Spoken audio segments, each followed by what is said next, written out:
The All Sooke Days podcast. It's about Sooke businesses, Sooke people, and Sooke history. Brought to you by SookeMortages.ca. With better rates and service, come see why we are Sooke's first choice for mortgages. Well, hello everyone. Welcome to the All Sooke Days podcast. The All Sooke Days podcast is brought to you by SookeMortages.ca. With better rates and service, come see why they are Sooke's first choice for mortgages. Also by Sooke Oceanside Brewery. Come visit their new waterfront tap room and patio for a pint. And Pizzability, when only the best will do. Today with me I have the illustrious Ryan Chamberland. How's it going, Ryan? Thanks for having me, Daniel. No problem. So let's kick things off by asking, what'd you do this morning? You woke up, you had coffee, and then what? I looked at the mess in my backyard, and the tree came down yesterday in the storm. Of course, it was the one tree that I was actually going to get taken down. And, well, no need to call the tree faller anymore, but he is going to come help me actually get it off the roof of the shed. So, yeah, it wasn't the greatest start this morning, or, yesterday in terms of that storm. I mean, what a storm that was. Oh, man. How did that affect you? My power went out, and we did have a top of a tree fall, but luckily it was just in the middle of the yard, nothing damaged, so no harm, no foul, really. I actually feel worse for the rest of BC. That, I'd like to address that for a moment. Maybe it's, pretty harsh what's happened to the rest of BC with all the flooding, and especially in Merritt and Princeton and everywhere. So our thoughts and prayers go out to you guys. Hope everything, Yeah, no, I mean, the road's pretty much cut off to Alberta. All I could think about last night is, maybe I should go to Village Foods and buy up all the Alberta steaks. Yeah, I still can. What do we need to get in order to survive? So, I had great entertainment, actually. The local RCM SAR was out rescuing a sailboat that had come off anchor. And, oh, wow. It was entertaining watching them re-anchor it in Cooper's Cove. And luckily, the winds died down there. We didn't get the wind that we were expecting to get entirely. Yeah. And thank goodness, because with that saturation, and we would have had high winds for a long time, we wouldn't be here right now. No, we wouldn't be doing this podcast right now. Yeah. So, and I wouldn't have had a nice warm coffee this morning. So there you go. Yeah. Well, I even saw on social media in Vancouver, because I think it was worse in Vancouver, the winds. A barge actually got loose and ended up coming to shore in the Vancouver harbor. So. Yeah, I mean, it's happening. I'm sure there's many stories along the coast right now. Something that we need to think about, I think, as coastal communities is how to better prevent these issues from happening, from sailboats to barges. There's a lot of environmental impacts that can happen from these storms, and I think it's something that we need to really look at. Well, and you're heavily involved with a lot of environmental stuff within the Sooke community, obviously being the president of the Sooke Regional Tourism Association, and you have your hand in a couple different pots as well. I wear many hats these days. Trying to relinquish a few, try and get some more volunteers to take over. It's not always good having a seat in the same boat for a long period of time. It's good to get new blood in there, and hopefully I won't be the tourism president for too much longer. It's been I think over 6 years now. Oh my goodness. But looking for volunteers out there if anyone wants to step up. So yeah. So how long have you lived in Sooke, Ryan? Well, I'm 35 now, and I moved out here when I was 12. So can you do the math for me? No. 23. So 23 years, and I moved out to Sooke from Colwood. Oh, wow. My dad was in the military, grew up in military housing, and parents moved out to Sooke, and so thankful for them making that move.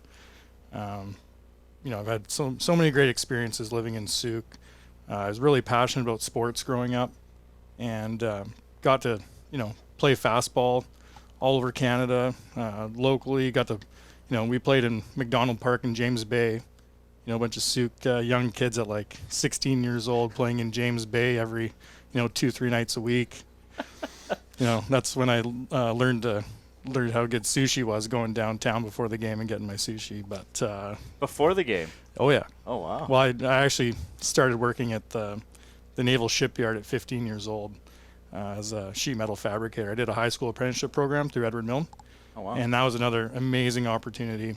And so yeah, during the summer I was already in Esquimalt and just go play ball in James Bay. I felt bad for all the other Sooke guys that had to like work all day in Sooke and then drive all the way downtown, for the night game and all the way back home. It was quite the commitment. So, but yeah, great experience getting to play ball. I mean, Sooke has a great background in fast pitch, and a lot of great fastball players have come out of there.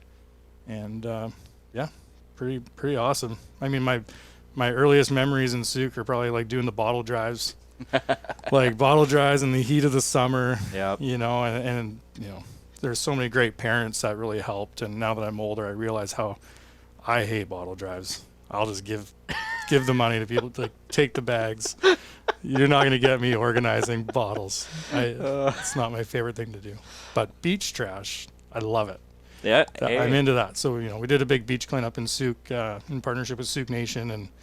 And, amazing what we found along the beaches within the basin, harbor, and then all the way up to Jordan River. Oh, wow. Just really opened my eyes up to, the conversations that need to be had in terms of how we treat our ocean environment and our terrestrial environment better as citizens. We found a lot of, local people's, household items, along the shorelines. Like, how do these things make it down here? How does a washer and dryer make it down to the edges of the Sooke River? Oh, my goodness. And so these are eye-opening. And then the other thing is like styrofoam, it's this is coast-wide, but, I really seen it in Sooke. And as I'm driving out to go fishing now, I'm not really looking at the scenery, I'm looking at people's docks. And I'm realizing, the impact of people having styrofoam docks that aren't wrapped and how that degrades and it creates like the small foam products, the small foam particles. And, our salmon are eating that.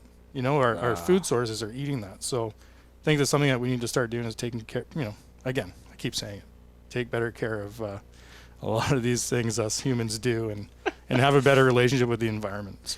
So just to touch base again on the beach cleanup you were doing. So you did all the beaches from like Sooke all the way to Port Renfrew, you said? No, Jordan River. Jordan River, sorry. Was there a particular beach that was worse than others, or were they all just kind of consistently bad? I think they all had their unique, different, problems. Right. Or like we just found, different things at different places. There's a lot of trash that makes it here from Washington State, actually. Oh, wow. We found, quite a few like clothing items or, old hats or even some just a whole bunch of things that you could tell were from probably Washington and Vancouver, just the way the tides and currents flow out.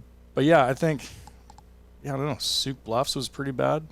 Along kind of in between Whiff and Spit and Ella Beach. Right. Ella Beach was really bad. There's been people squatting in the upper shoreline there, and there's amazing how much glass we found. Like the amount of glass that we found, and for kids that were down there, actually when we were down cleaning Ella Beach, the John Muir School came down and they're, playing on the beach, and then we're like, finding a lot of glass that could really hurt kids and some other things. So, we have to really start looking at that on a, quarterly, semi-annually basis, I think, in terms of like these high use areas by kids and really making sure there's nothing that they're going to get into. So, well, and that was actually my elementary school growing up was John Muir, and I remember going down to Ella Beach all the time, and it's just awesome there. But there's definitely a lot more people going there now, and I'll never forget, I don't know what year it was, but it was a little while back when people were squatting there, and there was a fire. There was a fire, right? Like, how do you... I think I know the spot. Yeah. It's like, and they're like, okay, no more beach fires. I'm like, well, that's not the issue. Yeah. Like, people that actually know Sooke and do beach fires in Sooke do it close enough to the ocean that it's going to get washed away. Yeah. And not be an issue. No, for sure. Yeah. So, but back to the beach cleanups, how'd you get into that? Like, how'd that all get facilitated? Yeah, I've been working with Coastal Restoration Society. They've been doing beach cleanups, all over the West Coast, Vancouver Island, and we're working on some other projects together aquatic invasive species, the European green crab, I've been working on for about 3 years now. And just an opportunity came up from the provincial government, the CCCW, Clean Coast, Clean Waters initiative, Nice. and was a great opportunity for the community and Sooke Nation to partner and work on this project together. And yeah, it was amazing. That's awesome. Because, especially after those containers that fell off that freighter are wreaking havoc on our coastline now. Yeah, I think that was a great example of, that was kind of like that didn't really have a huge impact in terms of, like, if that was oil, obviously that would have been a disaster, right? And so, but I think that opened up people's eyes to, like, wow, this is kind of like I wouldn't say a big deal. It's, it was a big deal, but like in terms of like the environmental impact, it just kind of showed, like, how important it is that we're really organized. And I mean, that's some of the work that I'm doing with Sooke Nation now is, we're doing a lot more planning, and I think this just added a lot of validity to the work that we're doing as a community and nation. So it's Definitely. There's a lot to do. Our environment's so important, and it's for tourism, right? Like, we need to have salmon coming back to our local rivers in order to have a thing called sport fishing. And so I think that's why you see a lot of local sport fishermen all volunteering down at Sooke Salmon Enhancement Society. They also have the Net Pen project by South Vancouver Island Anglers Coalition that are all just trying to do their part in making sure that we have good sustainable stocks for sport fishing, First Nations, southern resident killer whales. I've been on the southern resident killer whale file for a few years now, and talking with government and other stakeholders about rules and regulations that could be put in place, but then also my mind's always like environment. How do we create a better environment for the whales, salmon, so on and so forth. And you're involved with hatchery as well, right? Somewhat, yeah. Somewhat? No, not too much. I mean, okay. I can only wear so many hats. Right. I do volunteer, but there's a lot other people in the community, like Kyle Poyer's, someone that's my age that's donating or volunteering like so much of his time. It's great to see someone at our age level able to do this, and really learning from so many senior folk in our community, everything that they have learned, and it's getting passed on to someone that's really taking it bull by the horns and doing an amazing job. And there's many other people in Sooke Salmon Enhancement Society, too many people to name, but yeah, I think if there's any younger people in listening to this podcast, you're interested in salmon and the healthy environment, those are Charters Creek Interpretive Center, there's Sooke Salmon Enhancement Society, are like amazing places to go volunteer and really learn from some very passionate and experienced people that really care about our local salmon stocks. Well, yeah, because so you started a fishing charters business how many years ago now? I was 20 when I started my first fishing charter company. Wow. And started at Sooke Harbor Resort and Marina. And then as the years progressed, I went and ran my charter off the Stickleback restaurant dock for a season, and then came up with a crazy idea to start a fishing lodge in Sooke, and just managed to put something together next door to the Stickleback, and it's worked out.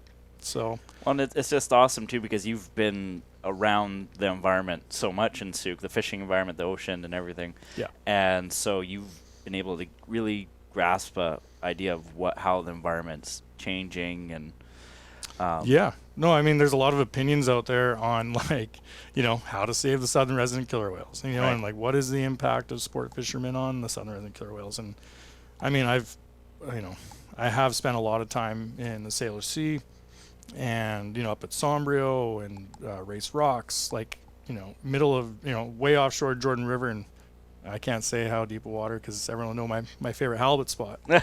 But once you like anchor for like eight hours a day for so many days, like anchor in all these different locations, you're just there watching nature. Yeah. And you're you get a really good connection and understanding of what it's like to be in that environment. And so I think in the conversations that I have with government and stakeholders, NGOs, I bring a kind of a hands-on experience in a sense that I think is quite valuable. Oh, I And, agree. Talk people off the cliff a little bit sometimes. So Well, and I think it's just being out there. For me, like, I'm not a hugely experienced fisherman or anything, but I've definitely been out with my years living in Sooke and being out in the Strait and around Secretary there. And it's, when you're out there for a few hours, you see the environment from a totally different angle, and you see Sooke from a totally different angle, and it just really gives you a sense of respect of like, oh man, I'm tiny compared to all the things that are going on, and like the things that I do have an impact on what's going on. I got hooked, going out there at 16, 17, 18 in this little 11-foot aluminum boat I used to launch at Gordon's Beach. And, I would also have it down the marina. And like when I was working in the shipyard, I would go fishing at 5 in the morning. Nice. And I had it all worked out where I'd have to be off the water at, 6:50 if I hadn't caught a fish yet. If I had caught a fish, I'd have to leave, possession point around 6:35. Because had to make it in for work. Well, you had to process the fish. And then, I would stop at the Casa Marie coffee shop. I don't know if you remember the Casa Marie. Oh, yes. Right? Yeah, it's all overgrown now. It's by West Shack Auto there, isn't it? Yeah. Yeah. So that was a great spot to have coffee, but also the best pierogies in town. I love pierogies. And, I'd always stop there because I knew Herb, the owner at the time, and, he'd always have a breakfast sandwich and a coffee for me waiting there. So I'd make work almost on time. But, if I donated a little fish to my bosses, they wouldn't get too mad at me. So. But, it was a really good experience. And, I used to actually guide up in the Haida Gwaii up at Langara Island. Oh, wow. And that's where I really learned about the lodge industry and the tourism industry and, how, amazing of a, economic driver it can be for a little, for a community. And so, I took what I learned up there and kind of brought it back and did my own thing here in Sooke. And so back to growing up in Sooke. Right. Versus when you started those days when you'd be, launching at Gordon's Beach and everything versus fishing today. What's tell me the difference. So I would launch the boat at Gordon's Beach, and at the end of the night, at dark, I'd hook a rope up to the bow of the boat, and I'd use my little Ford Ranger truck at the top, the public little spot there. Yeah. So I'd get my I'd be able to drive my truck across West Coast Road in order to inch my 11-foot boat closer so I get the trailer hooked up to it. But it was no problem driving across the road, nobody to worry about. Traffic was never busy. So that's what I used to be able to do. Was that 18 years ago? Or no, not 18. I don't know. How many years ago? 15, 16, 17? Yeah. So, that's going back. And then... that's a Sooke story right there. Totally. Yeah. That's a good one for sure. Other things... I don't know. I mean, I remember when I used to work at the dockyard, it was Which dockyard is that, sorry? I was on the Esquimalt side. Okay. For the military, Navy. And, we'd dread the Colwood crawl. And, I'm been seeing it for a few years now. When I come back in from fishing, I'm seeing the Cecinos crawl start on the hill right where the crosswalk is for the Galloping Goose. That's now Sooke's Colwood crawl. Yes, it is. And it just makes me feel so good about, taking the leap and leaving my government job and being able to work in Sooke and also working on the water, is such a blessing. And, feel very fortunate. And it's a good reminder every time I see that traffic, and feel bad for people that have, kids to get back to. And, it must be harder now I don't have kids myself, but I always think about how hard it is being a parent these days, with the traffic scenarios that we all face from Victoria to the Western communities. And, I hope kids are not suffering too much in terms of their after school activities and all that stuff. I think it's something, again, that the traffic impacts, some very valuable things. Like, it's so important that kids have these, other opportunities outside of school and after school, and that it, they're able to access them. And, yeah. Yeah, that's definitely a big part of it. And as a parent that's dropping off a kid to Cecinos Elementary, the one that's causing all these traffic issues, it's frustrating for the parents too, because, there's such a tiny parking lot, and so we're forced to park on the side of the road with our children, and it's a busy highway, and we're trying to keep them off the road, so we're walking in the grassy, muddy ditch to get them to school, and it's like, man, like, why am I forced to do this as a parent? Yeah. And it's not, nobody wins in this scenario. Everybody else that doesn't have kids that's trying to just, get through is forced to wait through that, and it's... it's really difficult situation, right? I mean, everyone's, doing the best we can. I really hope to see like some more bridges, in sense of like going over the highways, just like Cooper's Cove there's quite a few accidents there, and I'm always hearing the tires squealing, people braking, and just making it more accessible. This coming summer is going to be in a crazy busy tourism season. Oh, yeah. When the Americans come back, it's going to be intense.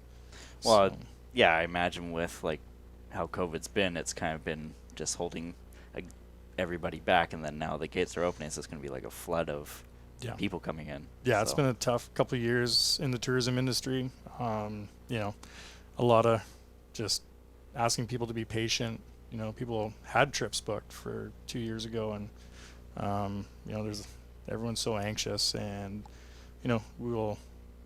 things will get going when it's a good time, and gotta be patient. That's one thing about being a fisherman is you're patient, and that's. You must have great patience.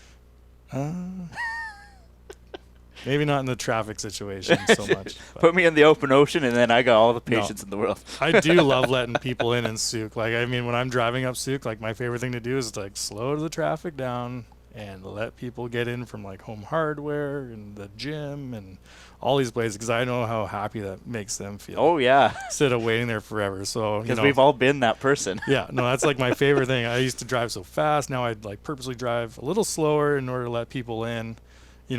If people are listening to this and they're driving Sooke Road, like, for all the people in Cecinos that live on Sooke Road, like, leave a bit of a gap, or if you see someone there that is trying to, get into the traffic, just slow down a bit and let people in, because it's literally, you can wait there for minutes on end. And so please. Yes. If you see somebody, let them in, please. It feels good. It's a good way to start your morning. It's good karma. Exactly. Just you put out good stuff, and hopefully good stuff returns back to you at some point. Totally. But yeah, back to that. I remember I used to drive Sooke Road a little faster, but there was time and space.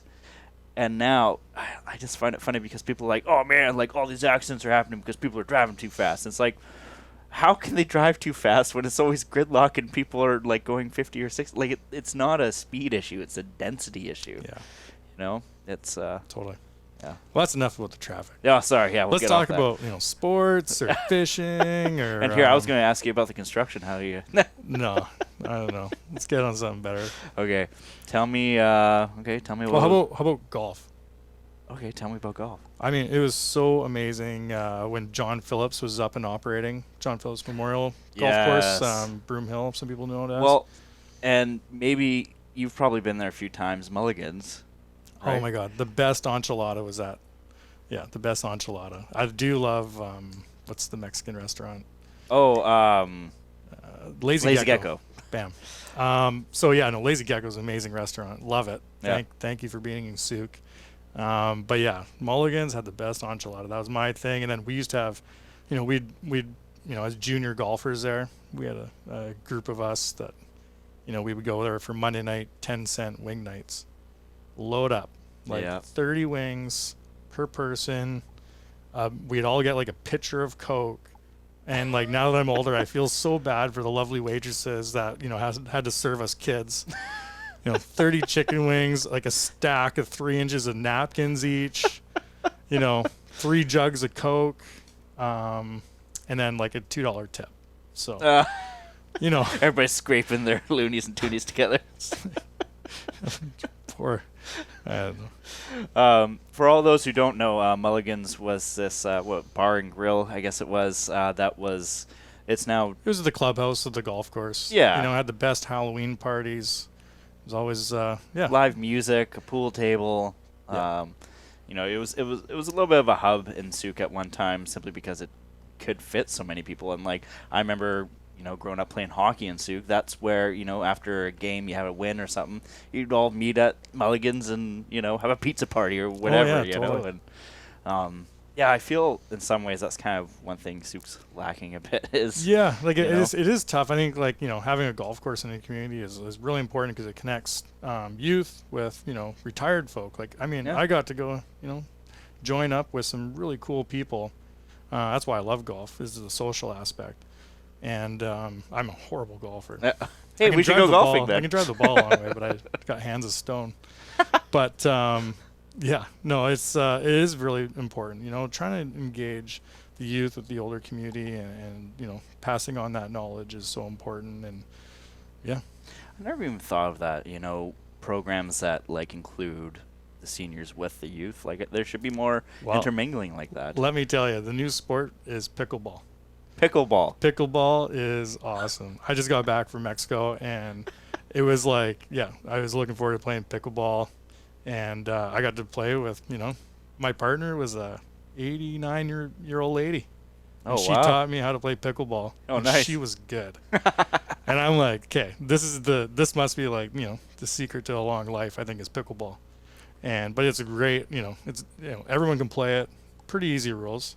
We got to communicate with each other, make sure you're following them, and it's a nice, easy sport. So I'm looking forward to playing more pickleball in my future around Sooke and engaging with people of all ages. How do you even play pickleball? Like I've heard the name, but I don't even know how it's played.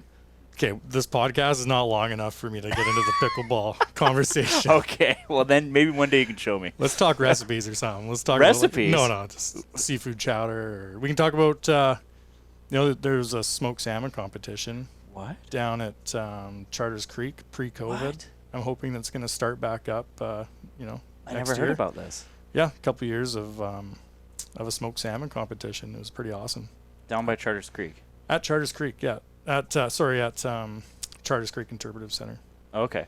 And they put it on. Alita Pierce did an amazing job putting it on. She does so many wonderful things in our community.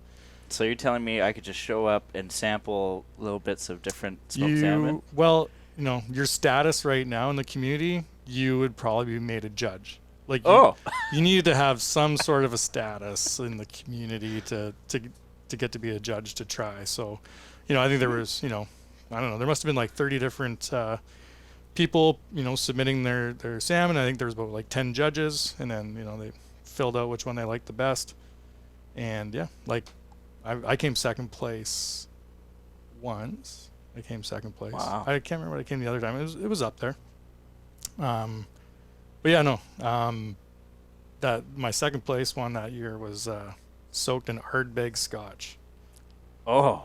Well, not soaked in Ardbeg Scotch, but it was added to it. I think that was my special ingredient. Nice. And my favorite drink is, I'm not allowed to talk about drinks on this show? Go ahead. Okay. It's an Ardbeg Caesar.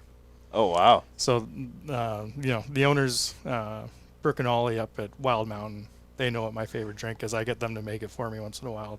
I need to have them on the podcast. Yeah. They do some amazing work. Oh, yeah, totally. And they got the pizza oven going now, and they're doing, vegetables in there. And Well, and I heard they're working towards making, local seafood more accessible to local people. Oh, yeah, you just hit on a big passion of mine. Yeah. That to me is something where we need to move forward as coastal communities. I mean, it's absolutely ridiculous that our local restaurants are not serving, I'm not saying all of them, but in general, all over. I don't want to single anyone out, but it's like we're eating Icelandic cod for the most part instead of Really? Instead of locally caught ling cod, locally caught halibut. you know, Really?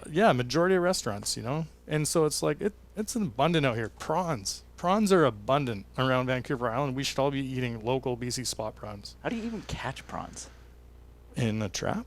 Oh, okay. Prawn Yeah, trap, all right. in a trap. Wow. So I'll take you. I'll take you sometime. Sounds it's, good. It's one of my favorite things to do. So, but yeah, no, I think, you know, it's amazing. Like these farm to table restaurants, when I go traveling other parts of the world, I always go look for that farm to table, sea to table restaurant. So thankful for, you know, the efforts that, you know, local restaurants are doing in terms of, you know, that approach. And, you know, I think we really need to look at it. Like we talk about, you know, in some of the meetings I'm in the community, we talk about reducing carbon emissions by 50%. Okay. Well, like if we find local, you know, utilize local seafood products at our restaurants. Sea to table.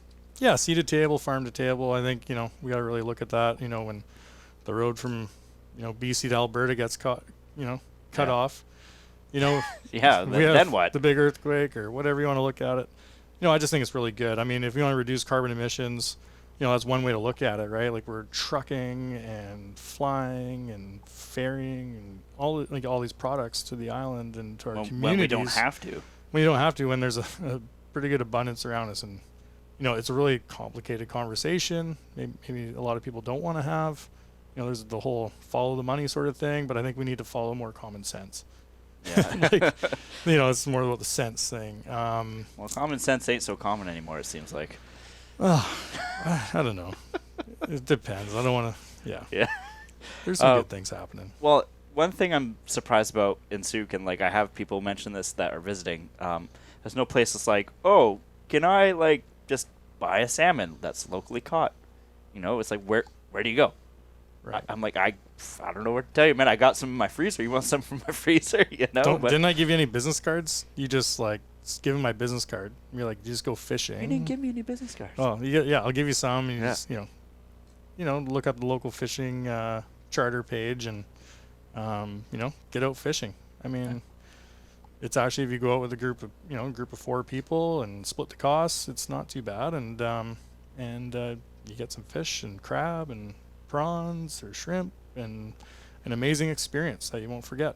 And then you get to listen to guys like me talk about politics and traffic and you know, you might get a couple recipes out of me. So, you know, but no, it's a really good experience. I'm excited to get some recipes out of you at some point. But for sure. Looks like we're coming down to the wire here. Maybe we should start wrapping things up. Before we wrap things up, though, what I'm going to ask you is, what's one of your favorite things about Sooke?